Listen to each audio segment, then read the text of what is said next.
all new energies coming in all at the same time. And then they're going to be sort of all working together, to weave this new tapestry. Yeah. In the background, and really will show like the sign of the times over the coming decades. I mean, it's going to be like nothing we've ever experienced. And just kicking off in a 1 year too. It just amazes me sometimes how the universe just sets it up. And once we get into February and we pass the Chinese New Year, then it's the year of the fire horse. And then that's big. I mean, horses want to move. They want to just, take off, and it's fire. Oh boy. It's really going to be accelerated. And it's so interesting that the Chinese New Year also falls on the solar eclipse. So I think that we're in this time that has been really prophesized by all these different ancient cultures, of some call it end times, whatever, but I'm like, I don't feel the doom and gloom. I feel like it's the end of their time. Right. Yes. That's a nice way to put it. Yes, I love that. I love that. These shadows we're rising to the surface because we're rising in vibration, and they can't exist in the same bandwidth anymore. Right. And that's really what we're experiencing, more light to the planet, higher frequency, all of that stuff. It can't exist, so it's got to come out. So instead of focusing on, doom, gloom, destruction, it's all ending, it's all over. No, let's focus on what are we creating? What do we want to build? How do you want it to be? Welcome to the Sleeping Lotus Podcast, the sacred space where we explore the human spirit's true potential and awaken to our soul remembrance one petal at a time. Whether you're wide awake, half asleep, or somewhere in between, this is a circle where nothing is too mystical, too messy, or too much. Each week, we'll gather around the stories that shaped us, the breakdowns and the breakthroughs that opened us up to divine moments that helped us remember who we really are. We'll be joined by guests who've lived through the darkness and found the sacred woven within it. This isn't just a podcast. It's a remembering, a return, a place to rest and awaken. So pour some tea, light a candle, or just breathe with us. Let the lotus within you open in its own time, in its own way. So thank you for tuning in, and let's begin. Welcome to the Sleeping Lotus Podcast. I'm Lara Jean. And I'm Stephanie. And we're your hosts. This week, we are with Christina Celona. She is an astrologer, and we're excited to hear all about the energy that's happening now for the new year and how she got into this type of work. So, hi, Christina. Hey. Hey, Lara Jean, Stephanie. Thank you for having me. Yeah. How are you? I'm good. How are you? Settling down now after the holidays. It's been crazy. That's for sure. For sure. Although 2026 is going to be even crazier. Oh boy. Oh boy. Well, we're going to let our listeners have to simmer a little bit before they hear that information. First, let's hear about how you got into the work. I'm super curious to know. Well, mine started pretty early on. I guess I was introduced or called to the sky from the time I was a little child, and was always super sensitive to energies and undercurrents and things like that. And then once I was a teenager, I was about 17, and I had an uncle that introduced me to astrology. And so at first, just like anybody else, reading astrology, about their sun sign or whatever, it was pretty fascinating. Like, how can this know about me? So I wanted to learn more. And so he had books, and I learned how to do like a shortcut method to construct an astrology chart, because there's quite a bit of math involved, and that wasn't really my strong suit. And this was before the internet. So I learned how to do the cheat method of constructing a horoscope, and I kind of took it from there. And I was really self-taught until I was in my later 20s. And then I took some more formal classes, and that sort of filled in a lot of the blanks for me. Yeah, because I don't know if everyone knows, like it's an in-depth kind of, I don't know what you want to call it, study, science, It is a science. Things. Yeah. In fact, astrology was like the mother of all sciences, really, at one time. I guess before the Age of Enlightenment, astrology and astronomy were like one and the same. and then I guess at some point they branched off. And what I practice is more modern astrology. So there's some psychology behind that as well. And it's evolved over the years. But when you look into it, yes, it's very in depth. It's not just, oh my God, I'm Pisces. What does that mean? It's definitely an in-depth thing. And you look at different cultures have their own systems. There's Chinese astrology, there's Western astrology, there's Vedic astrology. So it's been practiced, it's an ancient practice, really. Mm. Now, what was it that really just drew it to you so much for you to keep studying it and keeping involved with it? It was like I said, like it was so accurate. And the more I learned, the more I wanted to know. Mm-hmm. It's like one of those things. It really kept my attention. And I've dabbled in all different metaphysical and paranormal types of things my whole life. But that was always a constant. That was something that kept my attention. It never got old. It never got boring. There was always more to learn. There's still more to learn, because it's not just like a study and a practice with books. Like there's book astrology, but then there's astrology playing out in real life and how that happens, so it's a constant practice. It's a constant learning, really. Yeah, Interesting. it sounds interesting. I mean, I kind of only know the basics of it. Years back, I was lucky enough to sit in on one of your classes that you gave, and that was really cool. But beyond that, I'm clueless. So I'm a student today as well. So I'd love to hear more what's going on with the energies right now because they seem really intense. Yeah, for sure. And it's kind of an exciting time to be an astrologer, really. It's an exciting time to be alive, if you have the nerve for it, really. That's the truth. So we're kind of simmering in these really new energies. Well, they haven't even actually fully arrived yet, 2026 really seems like something we've never seen before. And especially as of lately, the last few years, we've been in it. There's been a lot of what I've said for years, crumbling of systems and structures and all these social systems and these structures that our society and our reality is built upon, as we had Pluto in Capricorn for the last 16 years or so, since 2008. And then last year, Pluto finally moved into Aquarius. So that's a big move in and of itself, since that's about a 250-year cycle. Wow. So it's a once in a lifetime thing. And it'll be there for the next 20 years. So it really sort of shapes the next 2 decades ahead, Yeah. What kind I'm sorry, what kind of energy would that be like to have it there for so long and then all of a sudden it's not? So the energy was there.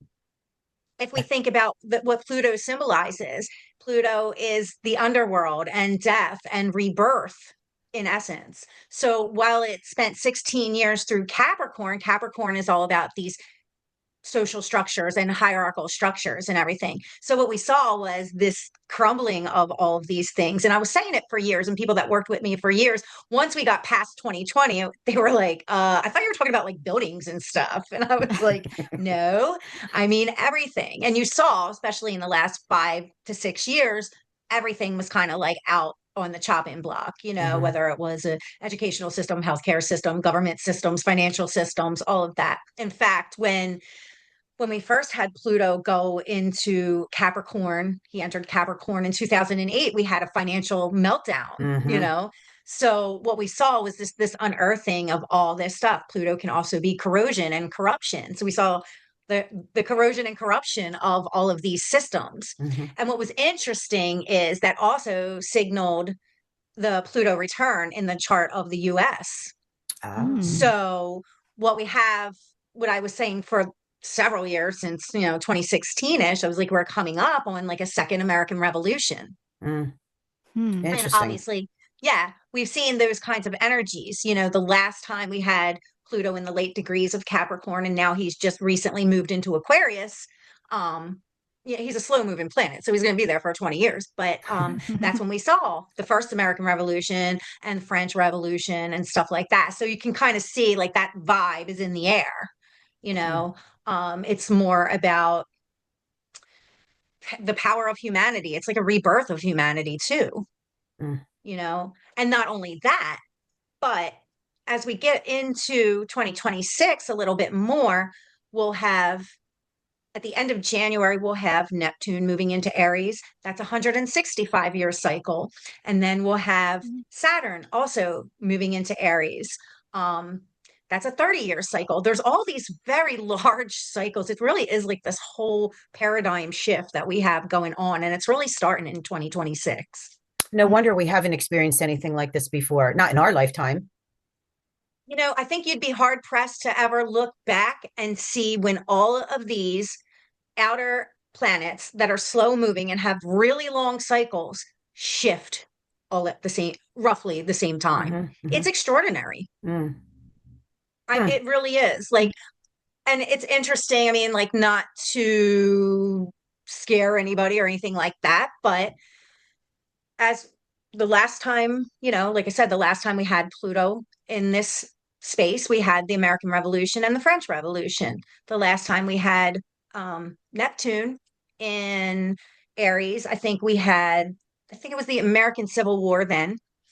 And the last time, because we'll also have, and a little bit later into the year, not too far, a couple months in, we'll have Uranus, which is an 84-year cycle. He'll move into Gemini. So, like I said, we're having these extraordinary times. Like these things have happened before. Obviously, they're cyclical. They just don't typically happen in such a short period of time in Right. succession like Right. this. Yeah. So it really Wow. is like this whole new paradigm that's forming, and we're part of it. We're here for it. Right. So what would your words be to those that don't really understand all of this and yet they're going through extreme changes or transformation in their own personal life? What advice could you give them as we're making our way through these transits on such a rapid speed? I think it's really important to not hold on to things that no longer serve, not hold on to things just out of comfort and out of habit when you know that it's done. And I feel like as we approach the end of 2025, it was a year number 9 in numerology, which symbolizes closure and endings. And even personally, I could really feel like this sense of like just being so over and done with certain things, whether it's a job or a relationship or a certain way of being or your stupid thought loops that are like, dominating your mind and Hmm. things like that. It's just like over it, done with it, let it go. Hmm. you know and the number 9 year also happened alongside of the Chinese year of the snake, which we're Right. still in until February.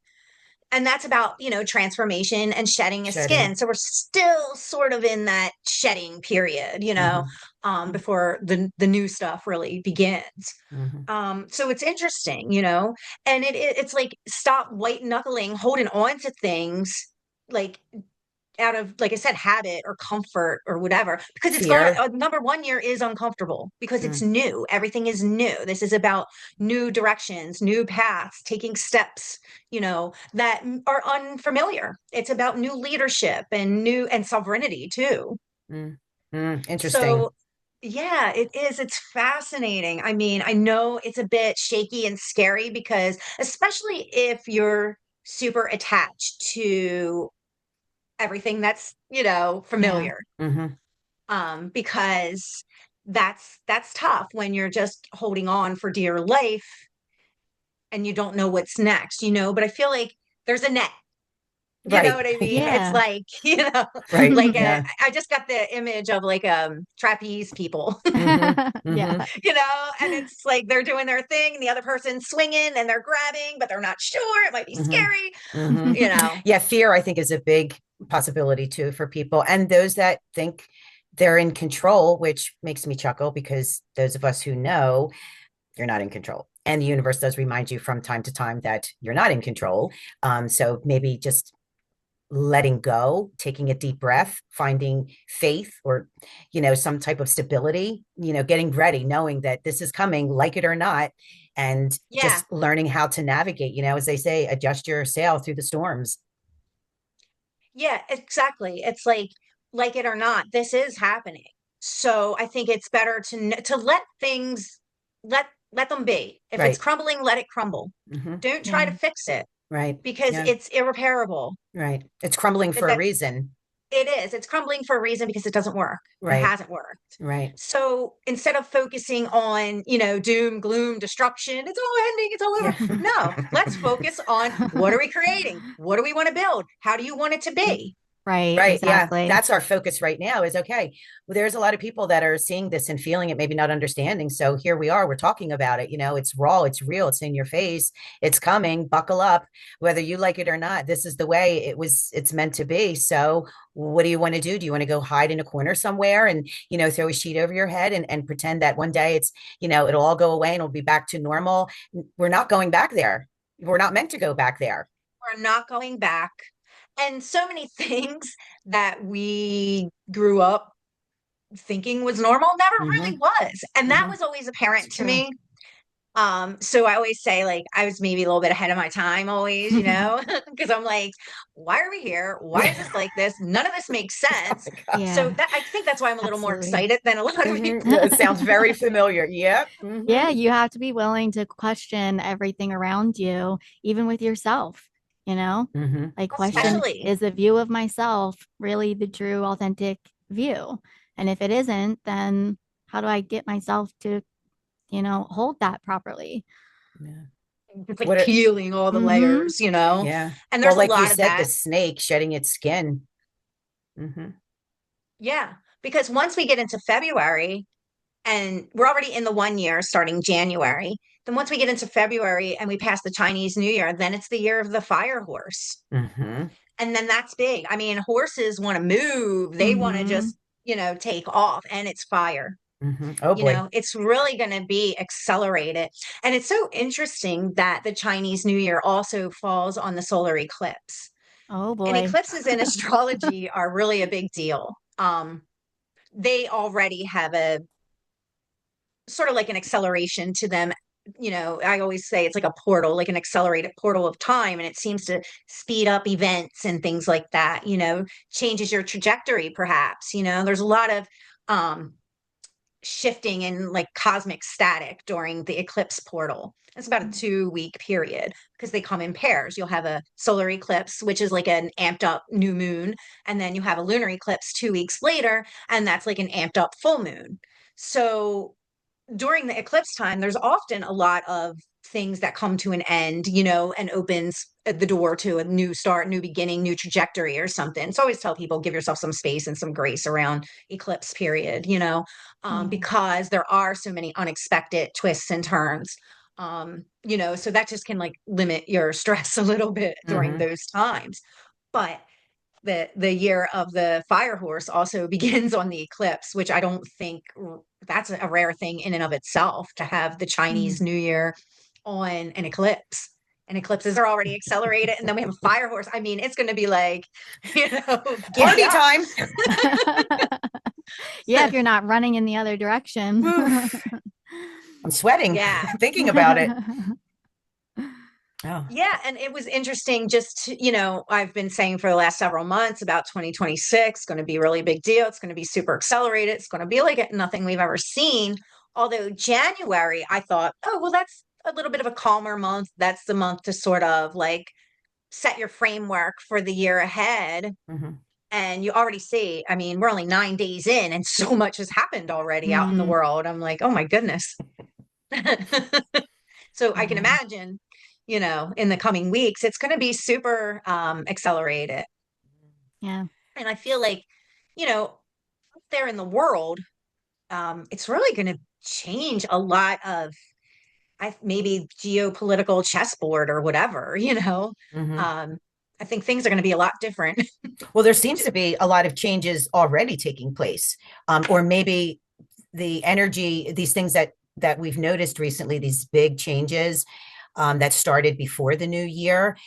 They kind of like came out of nowhere unexpectedly, and I don't think a lot of people were prepared for that, or maybe even accepting of this new. So I'm guessing with the way that it presented itself so suddenly, was just kind of preparing us for maybe the next step of where we're going.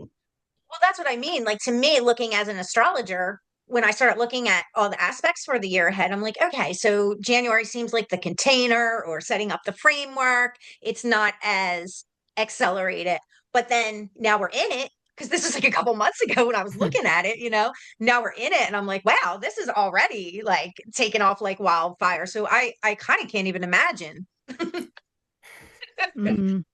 So maybe the things that have happened that you said, like, maybe some people have a hard time accepting it, but things are not staying the same. Mhm. They're not, Yeah, you I think know. it's pretty Yeah. obvious that these changes are coming, or if they're not here already, and they're necessary, even though they may not seem it at the time. But I do feel that, and this has been a belief of mine, as everyone who's known me all these years, every soul has a purpose here, regardless of what the way that we would look at it, whether or not we agree with it. And that's okay too, because it's not a part of our journey. That is their journey. They're here doing what they need to do for their soul's growth and personal evolution. And yet they're playing, I look at the world as a stage. I mean, that's the only way I can look at it, because it's never made It any sense to absolutely me from is. the time I can remember my first interaction with the spirit world. It seemed after that, and I was young, maybe two, the world never looked the same to me again. So all the world's a stage, and everyone, it's kind of like everyone's like an action, they have an action role in this play that's Yeah, going on. everybody's playing the part. Everybody's playing the part, and some people you're not going to resonate with, and they might rub you the wrong way, but again, nothing is by chance or accident. So these people are a part of this great awakening, so their role is very important, whether you like it or not. Like every soul is contributing to this grand awakening, because it's not just on a personal level, it's collectively, it's universally, globally, it's all over. I mean, take a look at what's happening around the world in other countries, and also every soul is being affected by this now. Well, yes. And, when I was talking about Pluto's movement into Aquarius, now that happened sometime in 2025, but it's still in the early degrees and it's going to Mm-hmm. be there for the next 2 decades. It is really like we are in the age of Aquarius. We are building this new paradigm, this new earth. We're like the ancestors of the new earth, you know? Well, we've had a few years to kind of figure it out. So here we are now, all these years later. It's pretty amazing when Yeah, I I look mean, back. it's really gonna like, I feel like 2026, like 2025 was more of like a pivot year, which I see a lot of people saying 2026 is a pivot. And I'm like, nah, I think 2025 was, and 2026 is like the ignition. Mm, Hmm. interesting. That makes sense. I definitely feel like last year was that moving towards of like this doesn't really like feel like me anymore, and trying to figure out like new ways to get to places that I want to get to. And now it feels like this is the year where, like you said, it's the ignition. You start making the moves that you were setting up last year to, change and evolve. Mm, Yeah, it was like Mhm. 2025 was, kind of like I said, wrapping things up, Mhm. It's like, okay, this isn't viable anymore. I'm done with that. This habit, I don't want to do that anymore. This way of being, I don't want to do that anymore. This relationship, I'm done with that. This job or career, whatever, I'm moving on from that. Doesn't mhm. feel Yeah. authentic. Like this skin doesn't fit anymore, Right. you Yeah. Mhm. know? It's Um, it's interesting, because I've heard authenticity mentioned so much as we're moving into this new energy, into this new year, and I feel that this is going to be a big deal. Your how authentic you are, what your morals are, what your standards, your integrity. Like, I think people are just done with all the facades, and all the the masks that we use as we get through life, and all. Like, I think all of this is just going to start falling away, and people want, when they want to interact with people who are genuine, not fake. Like, we're really, it's, yeah. And I'm chuckling to myself right now. I'm seeing like the Wizard of Oz, where they start to peel back the curtain to see what's going on there, like the wizard and all. And maybe all the souls are feeling this, and it's a little unnerving, because we've played this role for so long, humanity has, and I think we've gotten pretty good at it over time, and now here we are, and it's all starting to fall away, peel away, the curtains being pulled back, so we don't know what to expect. yeah, and like I said, I mean, this is all new energies coming in all at the same time. And then they're going to be sort of all working together, to weave this new tapestry. Yeah. Mhm. in the background, and really will show like the sign of the times over the coming decades. I mean, it's going to Mhm. be like nothing we've ever experienced. And just kicking off in a 1 year too. It just amazes me sometimes how the universe just sets it up. Mhm. Mhm. So let's see, when was the last 1 year? It would have been like 10 years ago, right? 2017 was a one. So 2016 was a nine, Okay. and 2017 was the one. And you could see, Whew, I can see how that energy is. That was Yep. a major years for me, for sure. Mm-hmm. well, and you Mhm. think like, okay, so you can look on the world stage, and I remember 2016, like I just remember we lost so many like iconic like actors and musicians and stuff like that. They were dropping like flies. It was like, Mhm. oh my God. Then we even had like old regimes fall. Like Fidel Castro died that year, and he was, Mhm. so that was like a big shift. We had the here in the US the 2016 election, which caused a lot of ruckus and everything. So you could see like it wasn't the same old, Yeah. and now moving forward all these years later in this 1 year, and all these planets this year that are going to move into 0 degrees and start whole new cycles that are, you know, happen once in our lifetime. you know, it's a big deal. Yeah, it is a big deal. So Exciting basically, I times. should keep journaling so that I keep documenting what's happening in our history. Oh, 100%. I'm a stickler about journaling. That is one Hmm. of my big things in my group coaching, Lunar Living. That is a big part of it, is journaling with the moon cycles. Yeah. Yep. Yeah. Mm. Yeah. It's interesting to look back through my old journals and to see what was going on at the times. And And to see how you've evolved yeah. in just these 9 years. And one of the things I'd said to some of my clients, because everybody was kind of feeling the yuck, especially like November-ish, Mhm. and I'd written a thing. It was like, yeah, just like you're simmering in the shit pot. It's like you're not really moving forward right now. You're just kind of simmering in it, Mhm. and getting rid Mhm. of some of these old things and processing. But now as we're moving on, when we were at the end of the year, at the end of that 9 year, I'm like, you're not just releasing and letting go of 2025. It's the entire 9 year cycle. Mm. Mm, Wow, that's some food And for man. thought. I was gonna say I'm ready to brush that off. yeah, Brush because I that off, started thinking about where was I like mentally or emotionally in 2016 versus 2025. Mhm. Oh, Mm-hmm. there was a lot. A Yeah. lot. Big differences. Yeah. Huge. So how do you think this energy, if people aren't aware that we are physically and mentally, emotionally, spiritually affected by all of this energy that's taking place, and people who don't understand that, what would be some advice you could give them? Like if they know that they're starting to feel things and not quite understanding them, maybe they need some footing, they need some type of stability, and it's hard to trust, and discern sometimes, especially if you're just starting out learning about all of this, and you're going through your own healing and you're trying to make adjustments in your personal life, and Lord knows what else is going on at the time. So what advice could you give people who are starting to feel this energy in ways that that it's affecting them on all those different levels?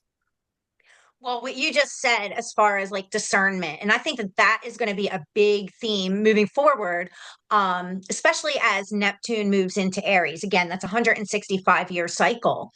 Yeah, it's crazy, right? I can't even wrap So my head around that. Neptune is about intuition and things that are happening under the surface and things that are like foggy. You can't quite put your finger on it.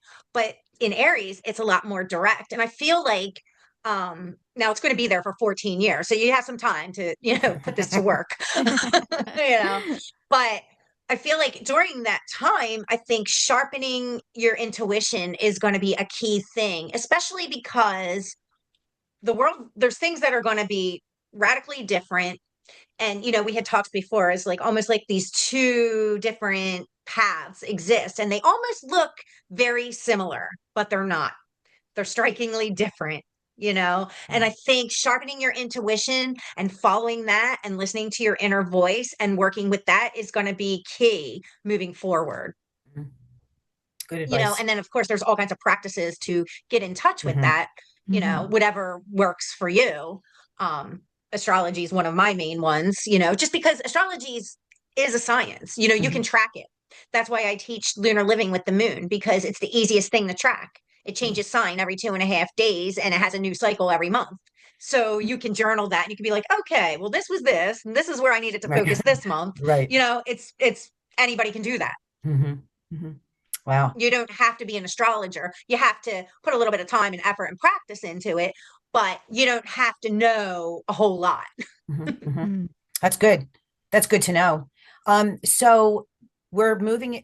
Obviously, we're what? This is almost second week in January. I'm pretty sure most of us are going to make it out of January alive as we move into February. So, can you kind of give us a little peek into what you see in February? I mean, I know we're going to make it through this, but how bumpy is it going to be? Yeah, it's going to just be, like I said, super accelerated, Okay, so super quickly. accelerated. So, and I know, you know, the calendar that we follow, January's the new year. Everybody's having their new goals and whatnot for the year, their resolutions. And I'm a big goal setter. I set goals every month by the moon and all that. But January, I would say, like I said, like set your structure, set your frameworks for the year up. You know what I mean? And kind of establish that, because February is going to move so fast. And then it's like, whew, Mm. we're off. Okay. Yeah. So I have a little bit of a question that might seem like off topic, but not.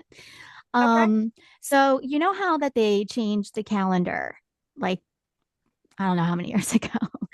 And so technically, like the new year would normally start around spring, so like March-ish.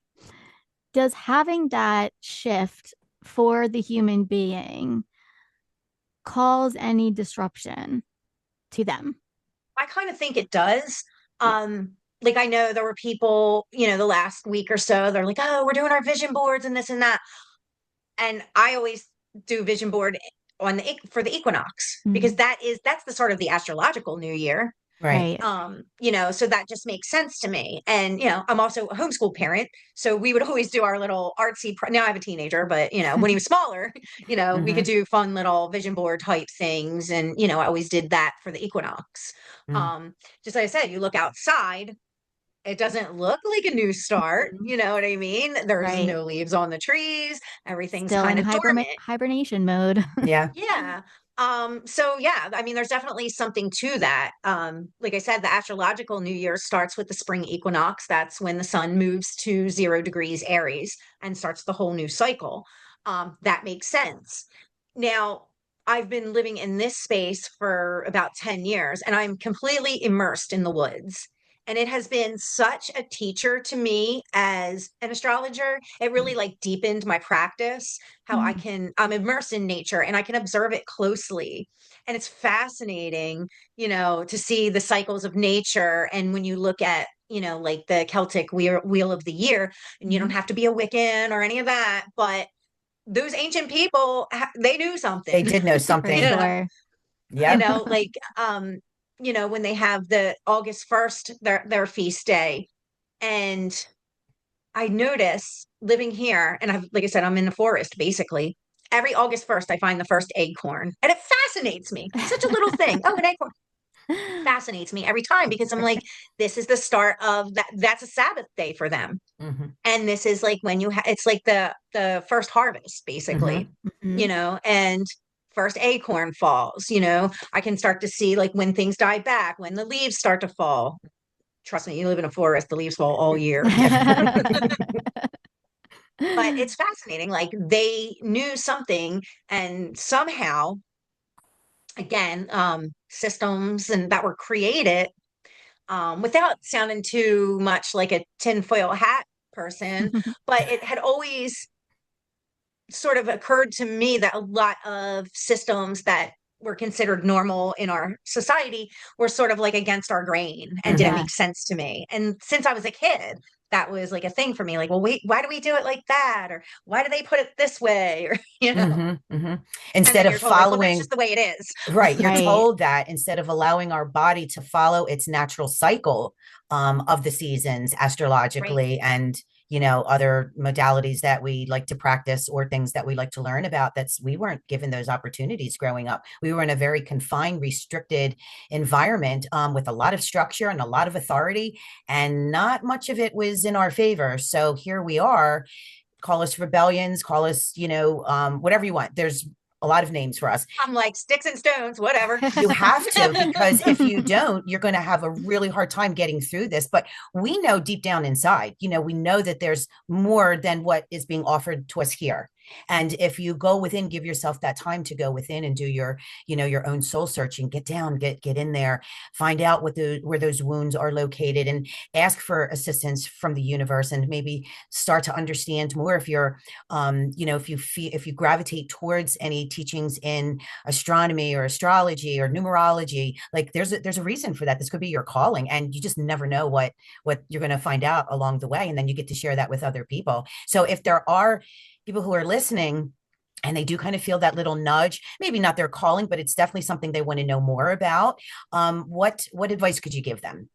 Like where to start? What's a good beginner's course for people who are just kind of starting into this territory?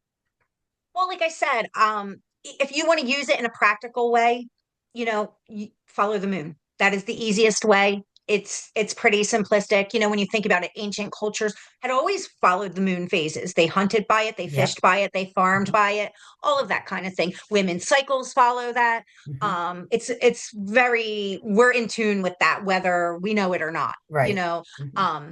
In fact, I say this all the time, like the word month is really about the moon. It's month. It is a lunar cycle. Our calendars go by it.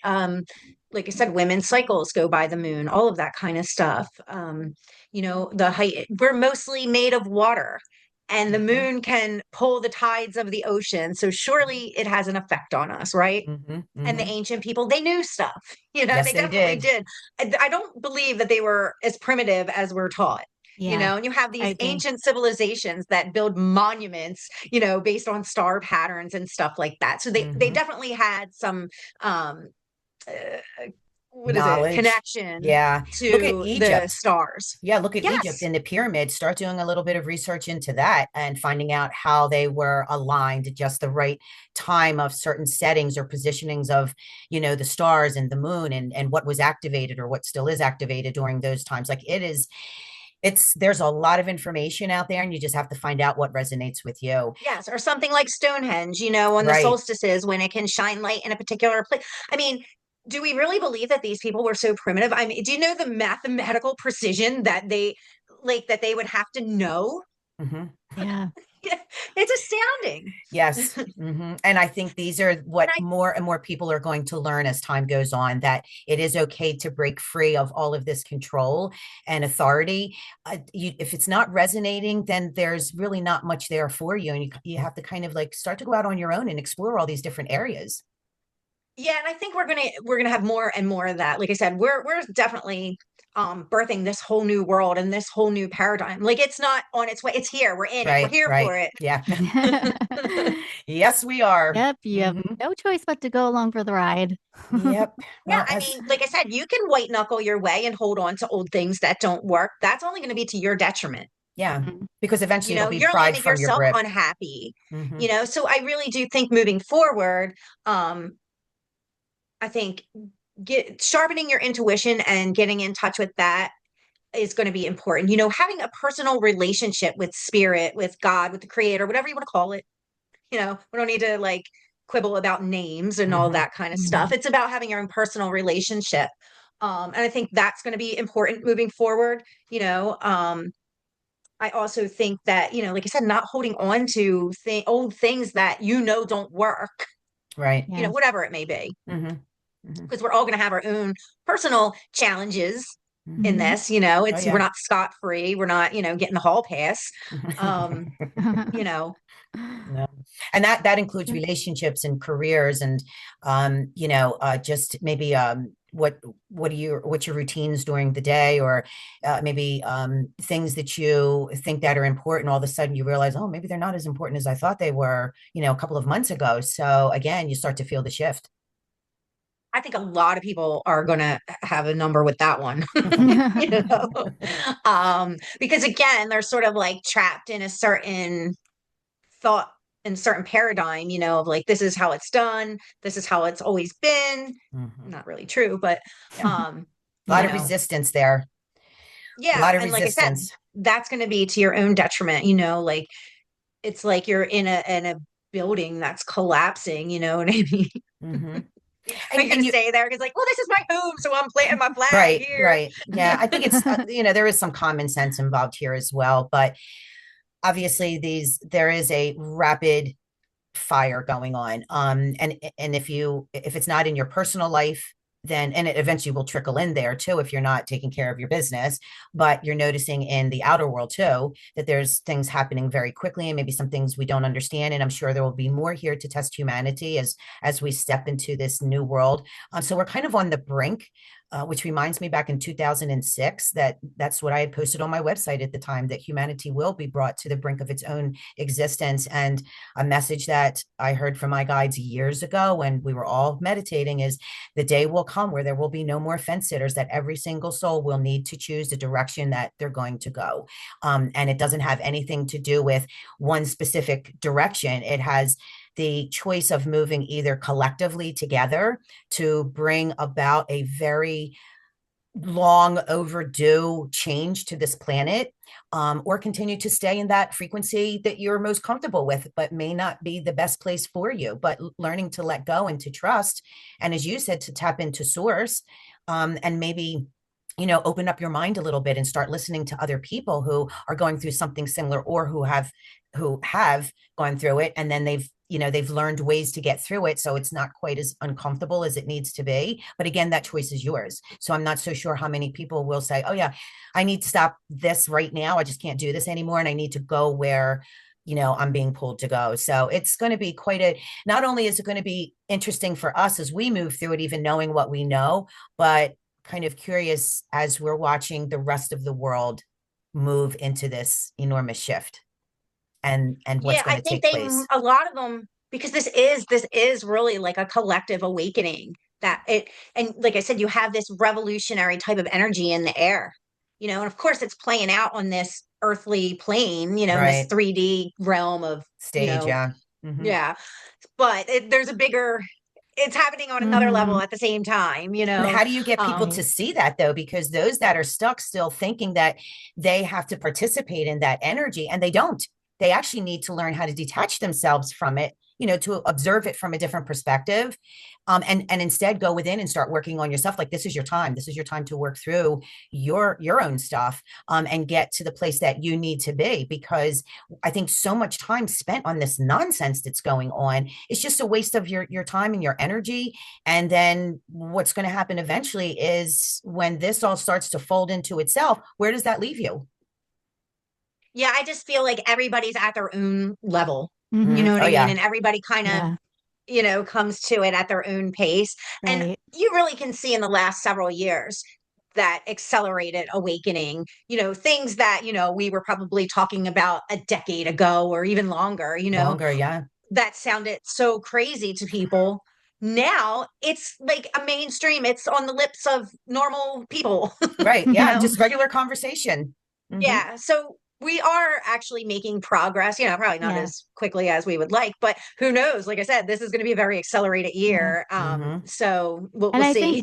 think people, it's comfortable to have solutions, but we're entering this new paradigm, like you said, and it's the time where we build the solutions. We come together and build something that solves the issue that we've been having with the old systems.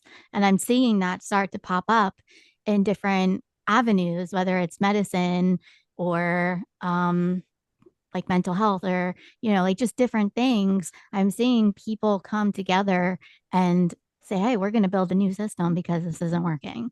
Hmm.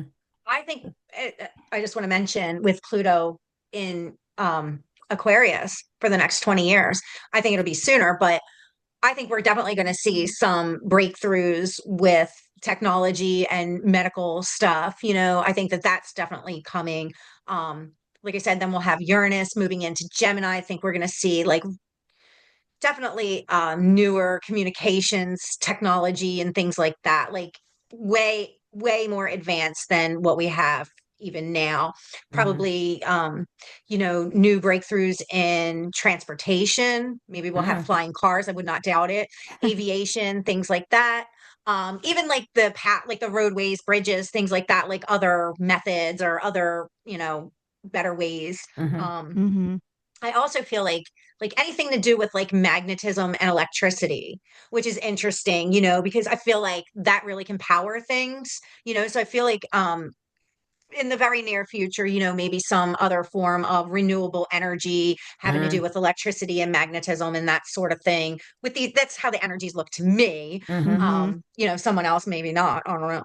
No, Hmm. I've definitely heard similar being talked about for Yeah. sure. Hmm. I think it's going to have to come because our It electrical already grid, exists. yeah, Yeah, we're exactly. way It's more of overdue. it giving it to the people and releasing Hmm. it Hmm. now, but we need it. Yeah, Hmm. it's just getting people who are, I think the hard, what's why it's taking longer than we had hoped for is there's a lot of resistance there. We're creatures of comfort, and a lot of people just aren't, they're not good with change. Yeah. They feel like they have like control over a lot of things when really they don't, but they don't know that they don't until they don't. And then they're like, oh, and then they'll have like meltdowns and stuff. So that makes sense, right? So now you've got all this resistance and it kind of clogs up the system. So all of this new that's coming in and has been for a while, it backs up because you've got this resistance now that is not ready for it. So in some way they're saying, oh nope, I can't handle this right now. It's not good, it's bad, it's evil, it's this, it's that. When really if we just come together and work through this together as a team and allow this and still, you're we're intelligent. Contrary to what some believe, we are somewhat of an intelligent species. So, and using some common sense here, if we work on this together and we go into it with an open mind, but still, I always say healthy skepticism is still important aspect of being human. Um, and you learn how to discern your information, I don't think there's going to be that much of a problem, because you'll feel if it resonates for you. It doesn't mean that it has to be for you at that moment. There's time. You can grow into it eventually. But I think the initial startup to get people, because we've been so conditioned to believe that this is the only way and any other way is bad. So how do we break free of that way of thinking? How do we break it open so others can see what we see? Because I'm sure we look like lunatics to a lot of people out there when we start talking like this. But there is more talk. You're right, Christina. There is a lot more talk about these topics and stuff. And it's not so poo-poo or woo-woo as it used to be. So we're getting there.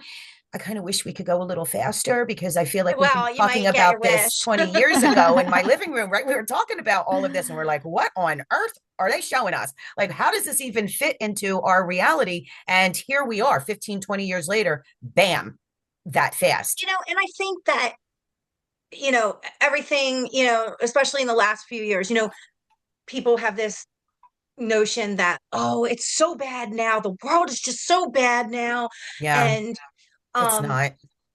well, I think it always was that way. It's just that there was no awareness of it. And this became apparent to me in 2011, when I was seeing all the huge shadows all over everything. And I was like, and even my son was a baby and he was seeing them. Yeah. And I was like, okay, these are shadows rising to the surface. And I really didn't get why. It took me a little time to figure that out.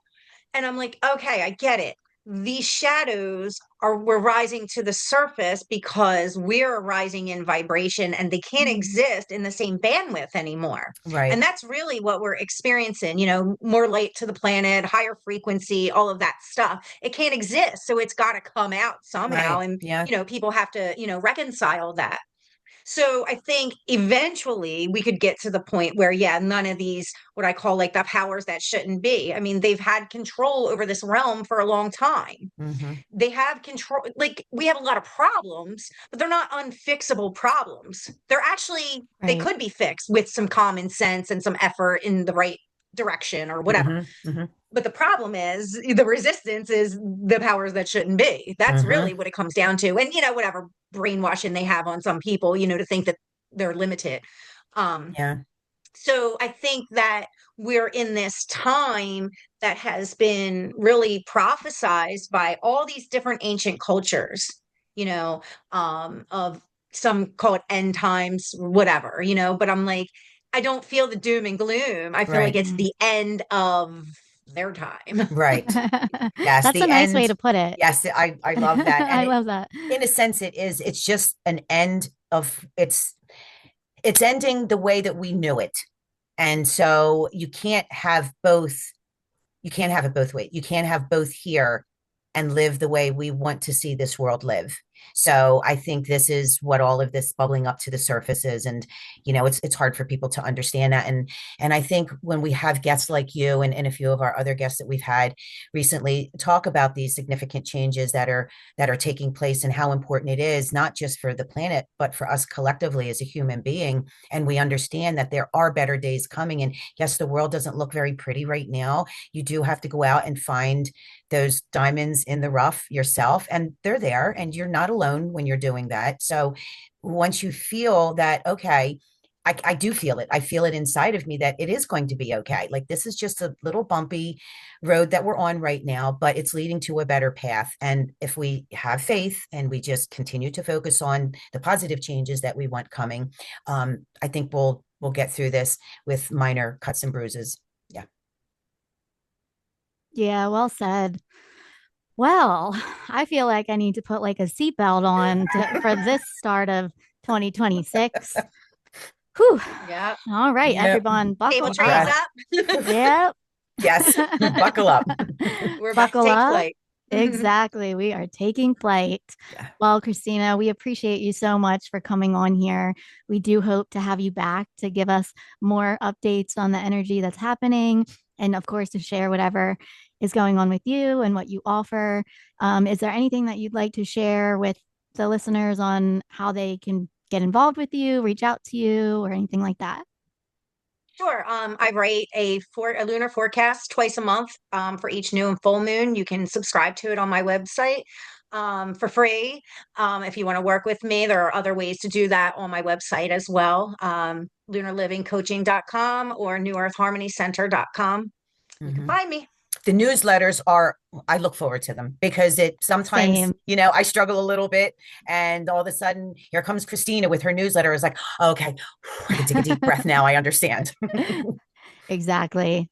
A little bit of clarity. Yep. Just enough. A little bit of ways to navigate. Yep. Just enough though to keep you going and to keep going, keep grounded. Oh, appreciate that. I'm glad sure. you enjoy it.